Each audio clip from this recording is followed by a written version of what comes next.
all we got. You know what I'm talking about? The greatest opportunity in the world is found in today. You understand that? We don't even know what yesterday got for us. You know what I'm talking about? Because it's already gone. Tomorrow too far away. What about right now? Let's go, Ravens. Let's go, Ravens. Let's go, Ravens. Let's go, Ravens. We all one. Follow me. I'm on this man. Ravens dark wings. Yeah, we take the flight. Then we dive on in and show all my might. Man, this is Ravens pride. We want that Super Bowl. Check out this next drive. Cruise control. We got the passing game. Open and running lanes. Leave you running in place. Doing the running main. Do it for Baltimore. Win it for Maryland. Get in that end zone. They gon' do your dance.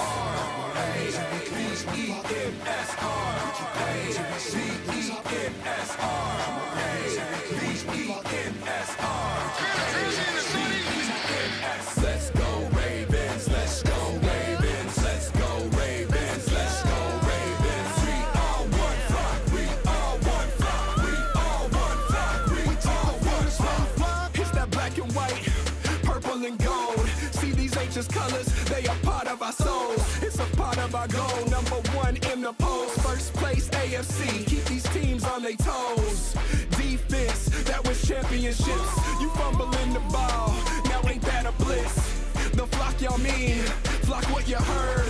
Flock out of here, you got some flocking nerve. We in the red zone, that's your dead zone. We can see all of y'all headstones. Boy, you dead wrong. Ravens headstrong, calling plays from the headphones. You are just another stepstone, losing get gone. Yeah, you see our quarterback, you see our receivers, you see our tight ends, running backs, and our defense. The O-line and the special teams defeating y'all, now that's our special team. Come on, Ravens, here we go as one flock. Keep on grinding till we soar to the top. Let's go. Come on, Ravens, here we go as one flock. Keep on grinding till we soar to the top. You see them yards, gon' get them. Them games gon' win them. About this hunger, something you should know. All that meal gon' curb it. This how we gon' serve it. It's coming in the Super Bowl. We take the finish one far. H-E-N-S-R.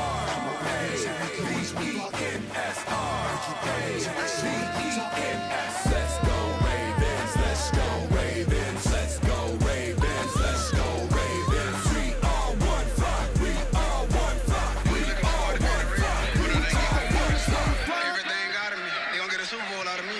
Believe that. Believe that.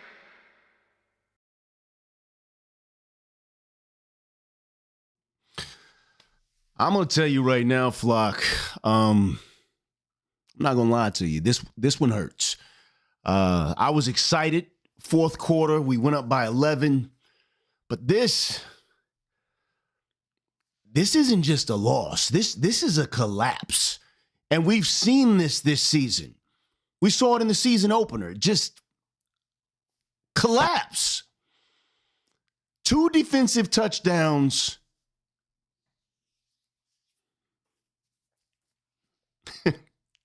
Given up in 5 minutes.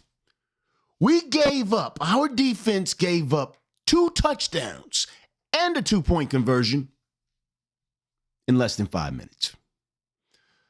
We had a chance to answer, and the ball's on the ground. Just like that, control out of our hands, postseason destiny is in Pittsburgh's hands now. Now, the math is ugly now. We need help. We need, obviously, for Pittsburgh to lose to Cleveland. And the Ravens, of course, would have to win out. Not very likely that Pittsburgh, if you saw that game earlier today, they looked like they're playing inspired ball right now.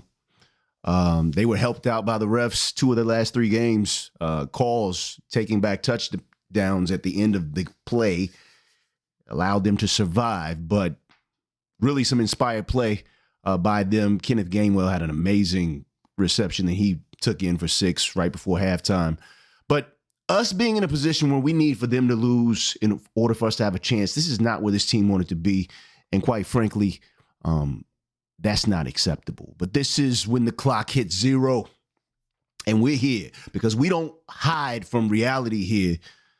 But before we break down everything about this game, quick shout out to tonight's sponsor, AG1, because I'm going to tell you right now, nights like this, you need your mind right. You need your body right. You need your routine right.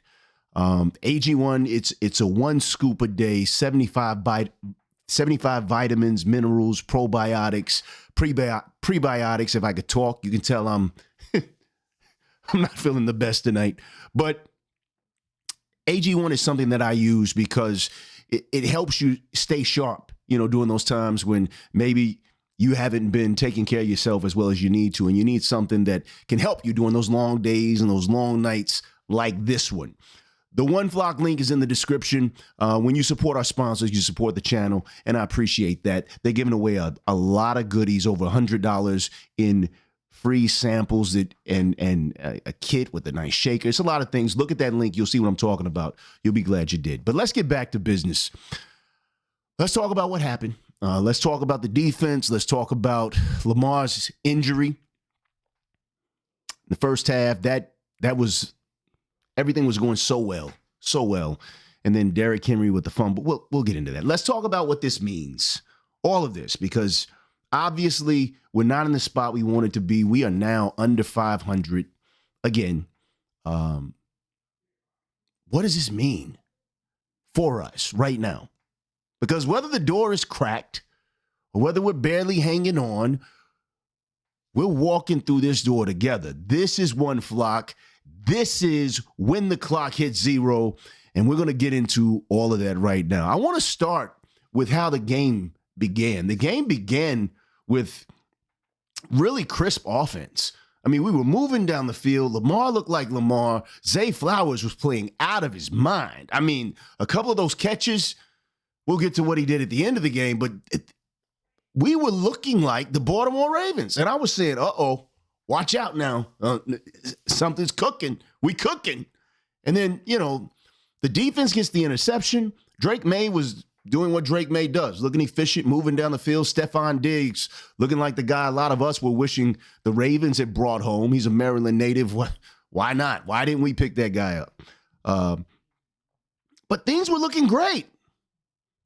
In fact, as far as injuries, it was New England that was losing player after player. They were losing. I mean, it seemed like every other play, somebody from the New England side was going to the tent. What's up, R&B 83? He said, we all knew Henry was about to come out that game. This is what they do. Yeah. Henry put over 100 yards up, I want to say, in this game. If he wasn't over 100, he was right at it. Aside from the fumble, which we'll get to that, he was looking good. We started the game, balanced offense, everything I talked about in the pregame.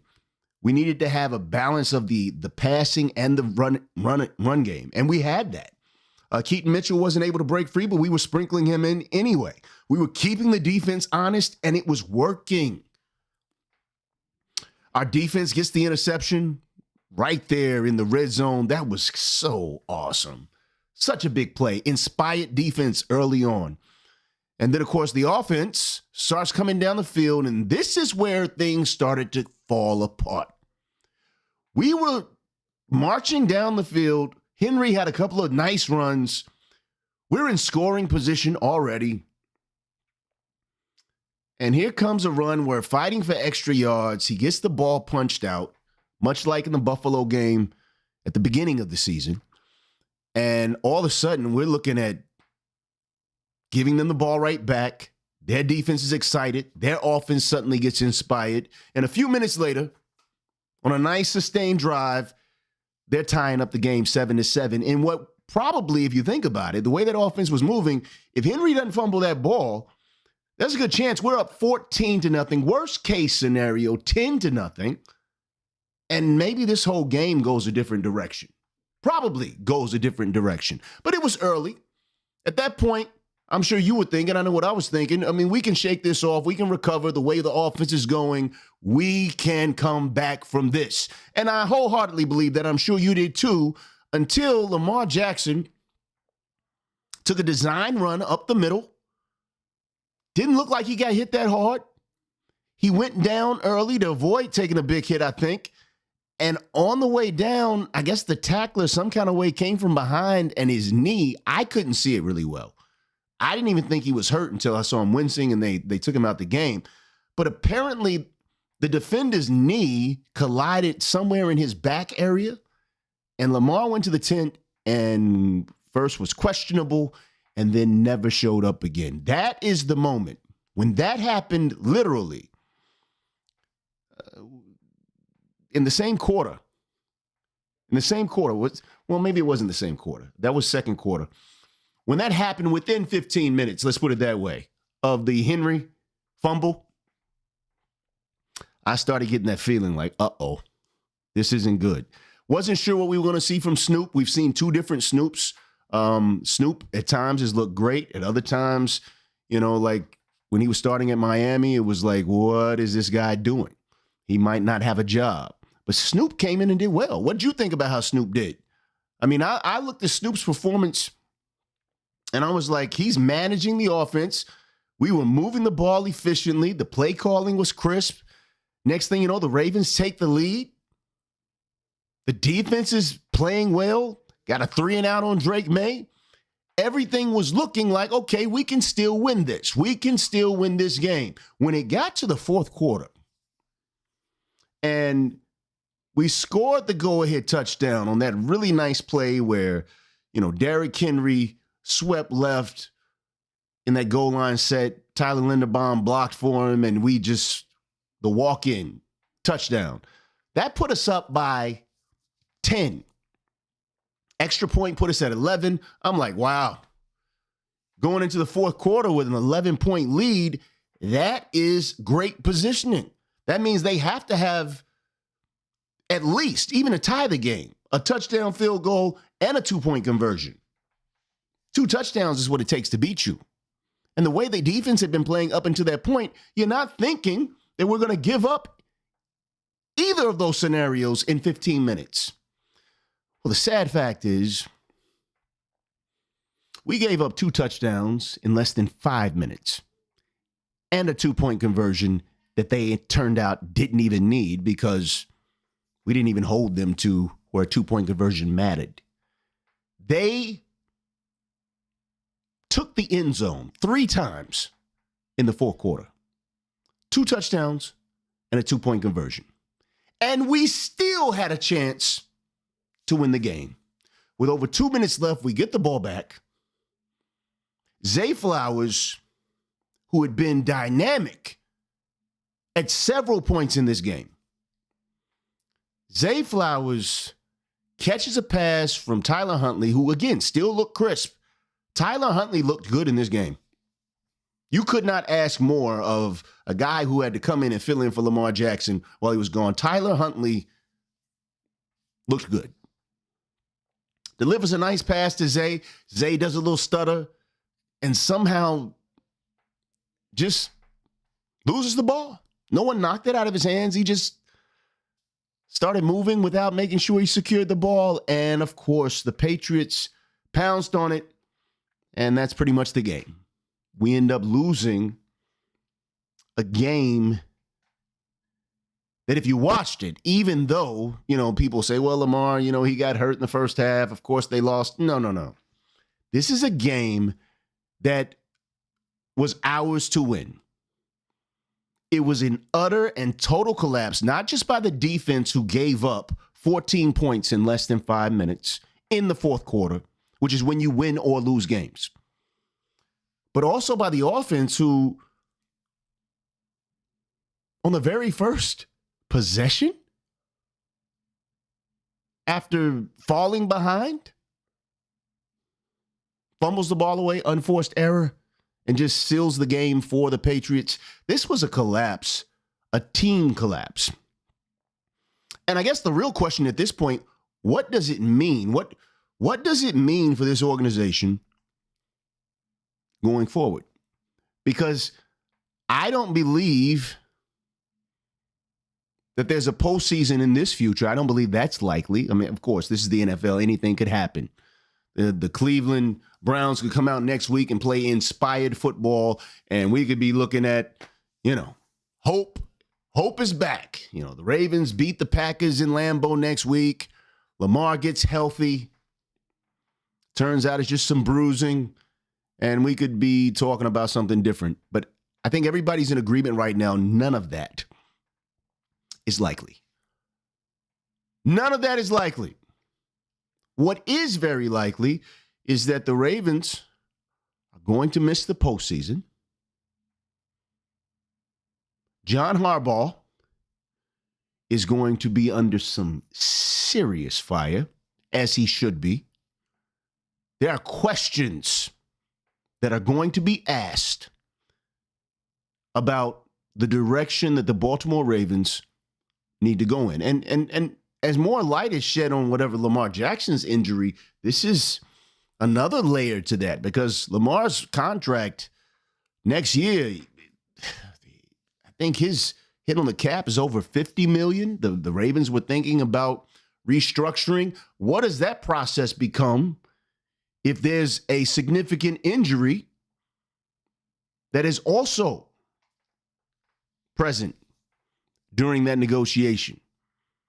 Of course, Lamar has the leverage because he's got 50-something million on the line. But those negotiations could become messy. Seems like the Ravens already have messy negotiations whenever it happens to come to their star quarterback. An area where, admittedly, they have never really liked to spend money. The Ravens like to spend money on defense. I hate to think that we're already looking into next season. You've heard me say that a lot of times when you're looking at any type of sport, you really got to take it one game at a time. And maybe that's not what the Ravens did tonight. Maybe their head was already on to other things, and that's why they collapsed in the fourth quarter. Maybe they celebrated too early. But obviously, there was an implosion, an absolute implosion of performance. It looked like an entirely different set of players. Entirely different set of players. The defense that was playing so great, that put us in position to be able to win this game, disappeared when it mattered most in those final minutes of the fourth quarter. And then Zay Flowers, the same thing. Is it a culture thing? Is this a culture thing to where it's a Ravens problem, a locker room problem?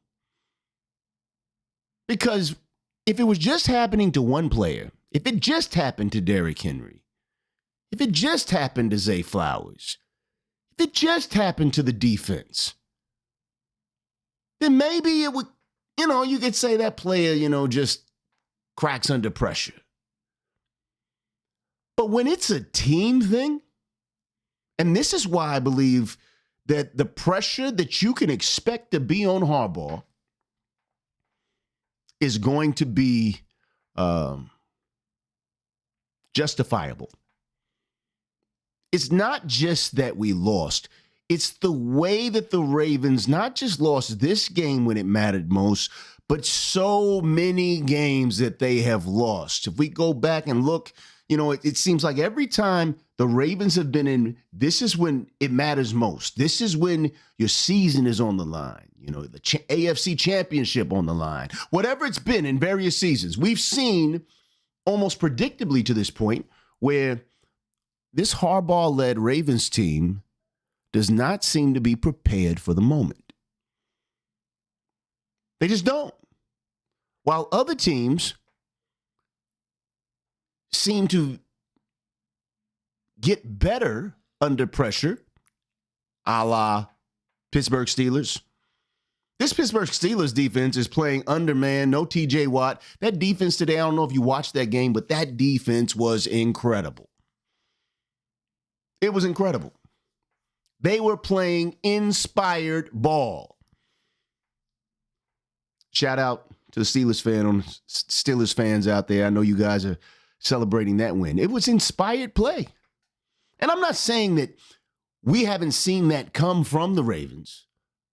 We saw it in moments in this game. But there is a difference between inspired play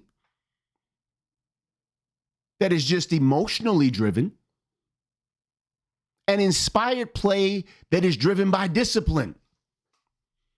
See, inspired play that's driven by discipline stays there, maintains its presence, even when you're up by 11 in the fourth quarter. It doesn't just show up for a quarter or two or three. Inspired play that comes from discipline becomes a characteristic of a team. It embodies their work that they put on the field. And that's what you just haven't seen from the Ravens. Whether it's the Isaiah Likely false start, the Ronnie Stanley false start, right? The little things, the things that say, I'm dialed in and I am not going to break right now. This is what we haven't seen on a consistent basis from this team. And if we want to be honest about it, it is those inconsistencies that have caused this team the most. There's no one out here that if you put them to the question would tell you that they believe the Ravens are not talented enough as a team to not only be in the playoffs, but to be a real threat for the Super Bowl. There's no one, as reflected by the line on today's game. The Patriots were not the favorite to win this game today.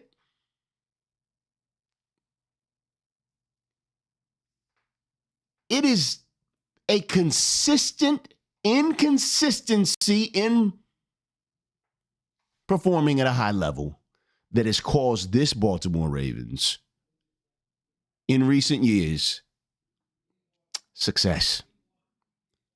I want to say thank you to Trina78. She says Henry scores the touchdown and gets benched. Yeah. I'm not really sure what Monken's philosophy in close game situations becomes, because a lot of times it seems that his game calling becomes questionable too in the more desperate, what you might call, situations. Specifically when it comes to having Henry in the lineup or not. How many times have we seen where the Ravens were in must move the ball situations, must get significant yardage, must get in, even when they were in a goal line excuse me if I could talk, if they were in a goal line situation. How many times have we seen where Derrick Henry is sitting on the bench, where they don't even put him in the game as a potential threat to run the ball? That aspect of play calling, again, I don't understand. I think sometimes if you try to get too cute, you fool your own self. You put yourself in a situation where, you know what, I'm so slick, I didn't trip my own self up trying to fool somebody else when really what you need to do is get down to the basics and execute. And I think everyone on this team has lost that quality. When the stress builds and when the moment is big, the execution falls apart. Zay Flowers, who we know can catch a ball, look at the catches he made when the pressure wasn't so big. I mean, the dude's getting hit, get somersaulting, flipping, stickies. But when the pressure got big, he looked just like Mark Andrews in the playoffs. Suddenly, these don't work. Suddenly, I can't hold on to the ball. That is a recurring theme for these Baltimore Ravens, and it is costing them time and time again. Now, we see that. There's no question about that. Here's the real question. How do you fix that? How do you fix it? It's not a player problem. We already addressed that. Because if it was a player problem, it would be Andrews, or it would be Henry, or it would be Zay Flowers, or it would be Bateman.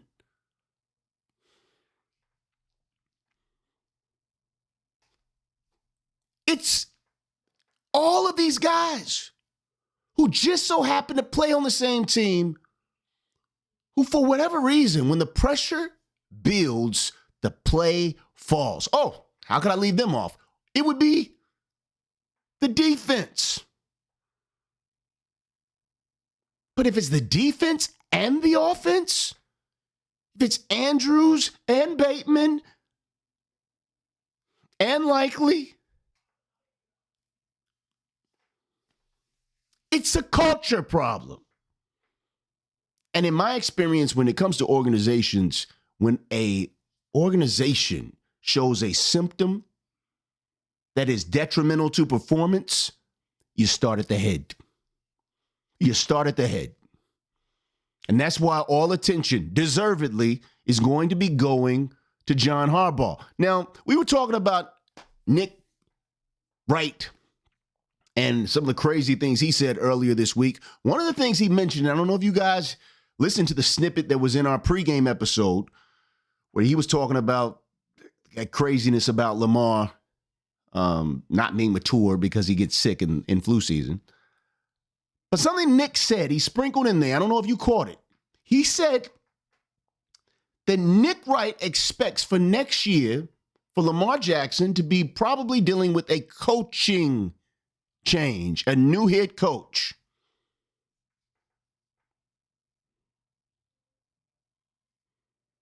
You notice I didn't challenge that.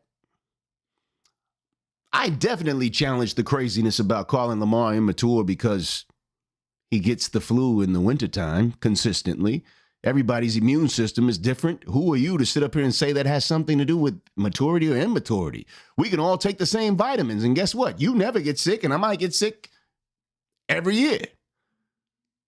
What are we talking about? However, that other part, Lamar might be playing for a different head coach. And, of course, if there's a different head coach, then obviously it's a different staff as well, coordinator, all that good stuff. Of course, I didn't balk at that because it's been no secret. We haven't made any, pretending notions of feeling secure with this coaching staff. And tonight certainly doesn't have me feeling secure about John Harbaugh's future with the Baltimore Ravens. John Harbaugh shouldn't feel secure. I think to some point he may, and that's strictly because of look how many times he's been allowed through his relationship with the Ravens to fail this organization in the manner that he has. He's failed.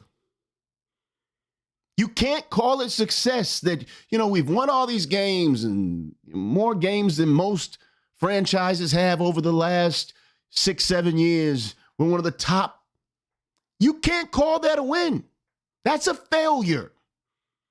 Because what you had that these other franchises didn't have is a generational talent called Lamar Jackson.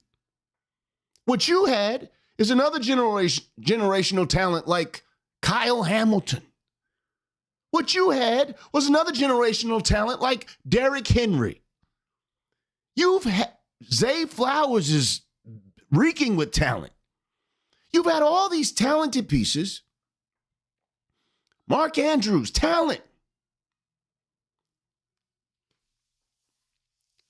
And you have failed. When you have that, the win is not, we won more regular season games than, this is not a regular season game league. This is a season where what matters is to be playing when other teams who failed are at home or in Cabo, fishing, doing what they do. Winning in the off season by getting great talent, making good trades, that's great. But the goal of that, if you win in the off season, which the Ravens have done some great moves in the off season, they're still failing. Because the goal of this league is not to win the off season or to win the regular season. It's to win in the playoffs. And that is when the culture that is the Baltimore Ravens has been consistently failing. Do you agree? Do you disagree? If you do disagree, then I challenge you to present to me where the success is. Where this culture, this coaching staff has shown anything that resembles winning when it matters. Now, those who will try to put that on the shoulders of Lamar Jackson, I will present to you that when this team failed in the fourth quarter tonight, Lamar Jackson had nothing to do with that. It would not have mattered who was on the field. It is the culture. It is the tradition now of these Baltimore Ravens. And if we want to be honest, because that's the only thing we're going to be here, I don't hold any bias of what I want to acknowledge and what I want to see just based off of, yes, I'm a Ravens guy. One flock. But what good ever came from lying to yourself? You might feel better for a minute, and I think to a great extent, that's why Harbaugh is in year 17. Somebody has been lying.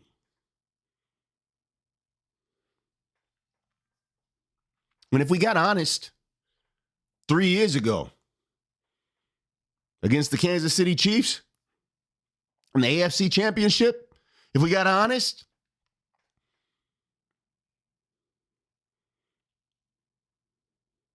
maybe it'd be different now.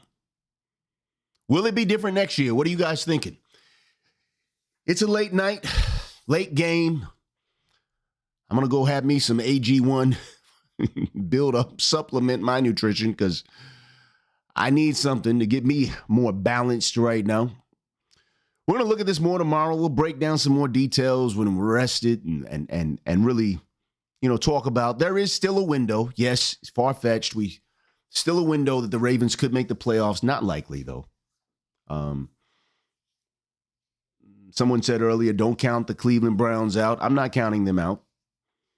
Browns, if you want to go out there and lay the smack down on Pittsburgh, by all means, please do. I will be happy for it. I'm not sure what night that Browns game is. I know the Ravens play Saturday next week. We've got a late game on Saturday. So if the Browns don't play until Sunday, then that would mean that even with the Ravens win on Saturday, then we're sitting and waiting to see if the Browns can do the impossible on Sunday, beat Pittsburgh, and put us back into a situation where we can actually beat Pittsburgh on the road to go to the playoffs. We'll look for news and updates on Lamar Jackson. Haven't heard anything. Of course, if the Ravens do like they normally do, Harbaugh try to keep all that close to his chest. We'll see. I'm sure they'll be taking MRIs and things like that. And we'll get some clarity as that comes. Look for updates here on the channel, and we'll keep you abreast. But again, tough night. I want to say thank you again to our sponsor, AG1. Thank you so much, helping you keep in front of life one scoop at a time. Just supplementing everything that's important. Everything that's important. Nutrition is tough, man. It's tough. Sometimes you don't even feel like eating, right? You feel like eating right now? I don't. Go have me a drink. Anyhow, for One Flock, I'm your host, Rob Love. Thank you guys so much for being here. We kick it off live after every game. We'll be doing the same thing Saturday night. It'll be when the clock hits 0. We'll be right back here, hopefully with better tidings and some good updates on LJ8. Until then, remember, if there's somebody in your life that you know about that needs a little bit more love in their life, make sure you give it to them. Because if there's one thing this world will never be full of, too full of, that is love. So spread it around. Love on each other tonight. Somebody needs a hug. I know I do. We'll see you back on the next episode. Thanks for being here, Flock. You know my famous last words. Thanks for flying with the brother. We'll get back after this. Tough night. This is so tough.